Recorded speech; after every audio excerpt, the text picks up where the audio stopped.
मध्य प्रदेश चुनाव को लेकर राहुल गांधी का एक बड़ा बयान सामने आया। उन्होंने कहा कि एमपी चुनाव में कांग्रेस का धमाकेदार प्रदर्शन होगा। 2023 में मध्य प्रदेश में बीजेपी दिखाई नहीं देगी। ये बात राहुल गांधी ने कही। आगे कहा कि गारंटी दे रहा हूं, लिख कर ले लो, मध्य प्रदेश की जनता परेशान है। तो मध्य प्रदेश चुनाव को लेकर राहुल गांधी का ये बड़ा बयान है, और वो भी चुनावी साल से महज एक दिन पहले, यानी कि 2023 जो कि चुनावी साल है, आज 2022 साल का आखिरी दिन है और राहुल गांधी की ओर से ये बड़ा बयान सामने आया है। तो ये बहुत बड़ा बयान माना जा सकता है, क्योंकि जो ऊर्जा, जिस प्रकार का उत्साह चाहिए था कांग्रेस को, कहीं ना कहीं इसी बयान से राहुल गांधी ने देने की कोशिश की है और कहा है कि लिख कर ले लो। इस बात को आप नोट कर लीजिए, यानी मीडिया कर्मियों से कहा है कि गारंटी दे रहा हूं, लिख कर ले लो। हमारे साथ भारतीय जनता पार्टी की प्रदेश प्रवक्ता डॉक्टर दिव्या गुप्ता जुड़ चुकी हैं। दिव्या जी, अब की बार 200 पार का नारा आप लोगों ने दिया, तो राहुल गांधी तो गारंटी दे रहे हैं, कह रहे हैं लिख कर ले लो, ऐसा ही होगा, मध्य प्रदेश में कांग्रेस ही आने वाली है। तो राहुल गांधी की क्रेडिबिलिटी पे तो कांग्रेसियों को ही शक होने लगा है। हमसे क्या प्रश्न पूछ रहे हैं? दिक्कत इस बात की है कि वो पॉलिटिकल यात्रा कर रहे हैं, क्यों कर रहे हैं, किस लिए कर रहे हैं, इसलिए कांग्रेस ही कंफ्यूज है। वो पॉलिटिकल यात्रा है या नहीं है, पहली बात तो यही वो क्लियर कर दे। जो बंदा ये बोले पावर इज पॉइजन, वो क्या बात करेगा कि यहाँ पे ये नोटेड है। हाँ, मैं अपने मन से नहीं बोल रही हूँ, मंच से बोला है उन्होंने जी कि मैं पावर से इसलिए दूर रहता हूँ क्योंकि पावर इज पॉइजन।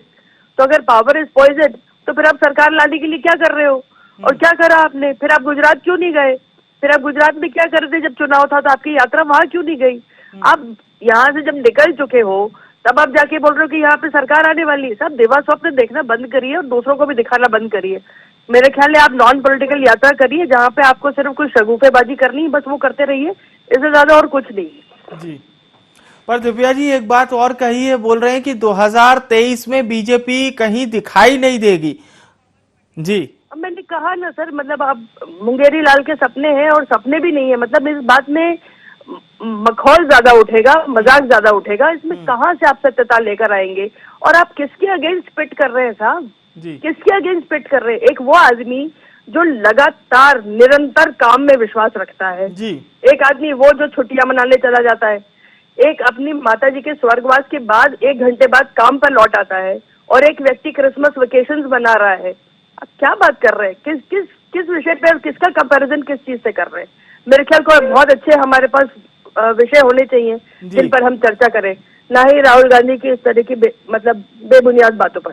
चलिए दिव्या जी, एक रिएक्शन मैं और आपसे लूंगा। एक बार फिर से आपसे जुड़ेंगे। हमारे साथ पवन पटेल जी जुड़ चुके हैं, महामंत्री हैं मध्य प्रदेश कांग्रेस के।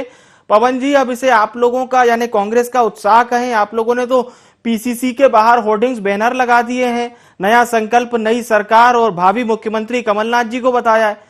तो अब राहुल गांधी जी कह रहे हैं कि मध्य प्रदेश में आंधी चलने वाली है और कांग्रेस आने वाली है।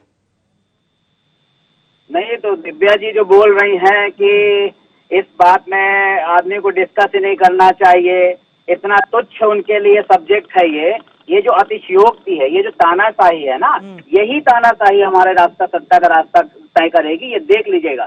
ये जो बात करते 24 घंटे काम करते नरेंद्र मोदी जी, कैसा काम करते हैं कि बेरोजगारी कम नहीं हो रही, कैसा काम करते हैं कि महंगाई कम नहीं हो रही, कैसा काम करते हैं कि भुखमरी के पायदान में हम चढ़ते ही जा रहे हैं, विश्व गुरु बन जाएंगे।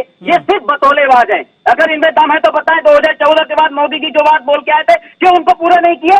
मतलब ये बेरोजगारों को रोजगार देंगे नहीं, फिर भी इनकी सरकार बनेगी। किसानों को मार डालेंगे, फिर भी इनकी सरकार बनेगी। महंगाई बढ़ाते जाएंगे, फिर भी इनकी सरकार बनेगी। ये तानाशाही है। मतलब आप जो 2014 में बतौलेबाजी करके आए, उनको पूरा नहीं करोगे, और फिर भी सरकार आपकी बनेगी। ये कौन सी तानाशाही है भाई? कहाँ लिखा है बताएं मुझे? राहुल गांधी वेकेशन मनाए नहीं है, ये इनके सिर्फ इनको क्या करना है? पैसे में लगाए हुए हैं, सोशल मीडिया पर अपने बंदे लगाए हैं। अभी बोले राहुल गांधी बाहर चला जाएगा, राहुल गांधी वहां चला जाएगा। मोदी जी कितनी महिमा मंडन कर रहे हैं, तो हम तो कहते ही बताएं। 2014 हम राहुल जी की बात पे ही लौटते हैं। पवन जी, राहुल जी कह रहे हैं कि मध्य प्रदेश में बीजेपी दिखाई नहीं देगी, तो कौन सी रिपोर्ट राहुल गांधी जी तक पहुंची है जिसके बूते इतना कॉन्फिडेंस आया है? भाई, जनता की रिपोर्ट। जो रोड में राहुल गांधी उतरा है ना, जो जनता का उत्साह, जनता की रिपोर्ट, जनता की परेशानी, जनता की भावनाएं, उस भावना के कारण बोल रहे हैं। एक काम बता दीजिए, क्यों नहीं आएंगे, क्यों आएंगे? झूठ बोल के आएंगे? जब जनता उत्साहित है, जनता राहुल गांधी को बता रही है, जनता सीधे मिल रही है, बिना किसी लाव लपेट के आम जनता को गले लगा रहा, दुखी को गले लगा रहा, पीड़ित को गले लगा रहा, बेरोजगारों को गले लगा रहा है, उस जनता की भावनाओं से बोल रहा है कि आंधी आएगी, भाजपा कहीं नहीं बचेगी। ये इनके भाजपा ऐसा कोई जिला नहीं इस प्रदेश का जिस जिले में भूखे लोग ना बैठे हों, कोई ऐसा जिला नहीं जहाँ पे लोग धरने पे ना बैठे हों। यहाँ संविदा कर्मचारियों को मामा बोले थे कि हम नियुक्त करेंगे, वो जेपी हॉस्पिटल के बाहर बैठे हुए, लोगों को नियुक्ति पत्र दे दी, सैलरी नहीं देंगे, तानाशाही मची हुई है, फिर भी सरकार इनकी आएगी। ये तानाशाही तो हमको समझ में नहीं आ रही है। चलिए, मैं एक और रिएक्शन आपसे लूंगा। डॉक्टर दिव्या जी से हम रिएक्शन लेते हैं। डॉक्टर दिव्या जी, पवन जी तो कह रहे हैं कि जो वादे बीजेपी ने किए थे वो वादे अब जनता धीरे धीरे समझ रही है। बहरहाल आप लोग किस तरह से देख रहे हैं? एक बार फिर से वही सवाल, हालांकि आप तो कह रही थी कि तवज्जो नहीं दे रही है बीजेपी राहुल जी के इस बयान को।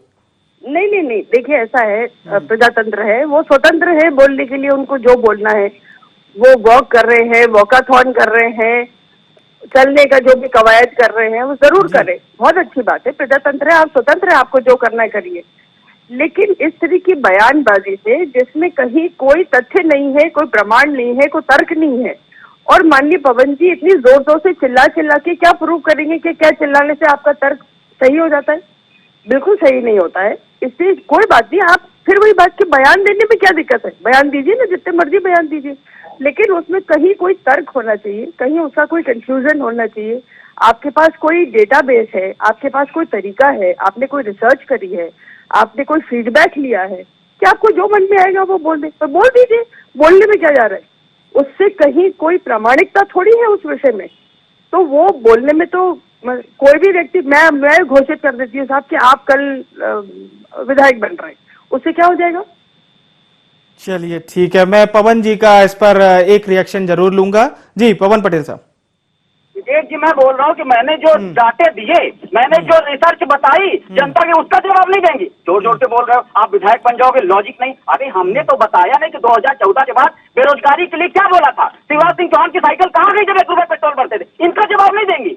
ये तथ्य, ये जो वादे इस जनता के खिलाफ किया, हम बोले संविदा कर्मचारी बैठे, उसका ये भारतीय जनता पार्टी के लोगों को बताया जाता है कि जो पॉइंट पे जवाब ना दे पाओ उसको घुमा के जवाब दे दो। हम बोल रहे हैं, बताइए, जेपी हॉस्पिटल के बाहर संविदा कर्मचारी लोग बैठे हुए हैं, उनकी मांगों को पूरा नहीं कर जा रहा है, तब भी वो भाजपा को वोट देंगे। बेरोजगार आत्महत्या करे फिर भी भाजपा को वोट देंगे। हम तो लॉजिक बता रहे हैं, हमारा रिसर्च है, ये भारत जोड़ो यात्रा इस देश का रिसर्च है, जो भारत को जोड़ने पर विश्वास रखता है उसका रिसर्च है। बता दो रहा हूं दिव्या जी को। चलिए ठीक है, पवन पटेल साहब, डॉक्टर दिव्या गुप्ता जी, आप दोनों मेहमानों का बहुत बहुत धन्यवाद। अपनी पार्टी की बात आपने IND 24 के मंच पर रखी। तो राहुल गांधी जो कि कांग्रेस पार्टी के सांसद हैं, पूर्व राष्ट्रीय अध्यक्ष हैं, मध्य प्रदेश की सियासत को लेकर ये बड़े बयान से कम नहीं देखा जाएगा। और उन्होंने कहा है कि मध्य प्रदेश में तो एक आंधी चल रही है, एक फ्लो चल रहा है कांग्रेस का। हालांकि बीजेपी ने भी बीते दिनों बयान दिया था अब की बार 200 पार का। बहरहाल दोनों ही पार्टी अपनी अपनी ओर से जनता के आशीर्वाद के लिए बयान दे रही हैं।